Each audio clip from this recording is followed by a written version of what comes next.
Hi, my name is Reed, and I'm a freshman at Wonder in Wichita, Kansas. I've always been drawn to design and problem solving, especially in the world of architecture.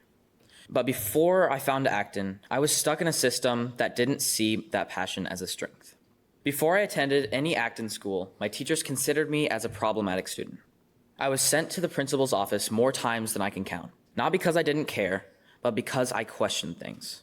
I wanted to do things differently, and in a traditional school, that made me a problem.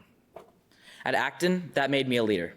Instead of being told what to think, I was challenged to ask better questions. Instead of sitting through hours of lectures, I got to dive into real-world projects, make real decisions, and take ownership of my learning. I wasn't just allowed to be curious, it was expected of me. At Acton, creativity isn't something you get in trouble for, it's something you're celebrated for. Whether I was designing models or brainstorming new systems, Acton gave me the freedom to try. That freedom shaped who I am today, someone who sees opportunity in problems and isn't afraid to think differently.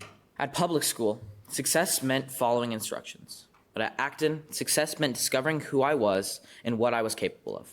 It meant failing, trying again, and growing. Most importantly, Acton gave me trust.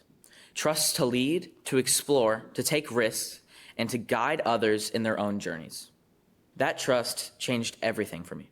I'm no longer the problem student. I'm a problem solver. And I have Acton to thank for that. Thank you.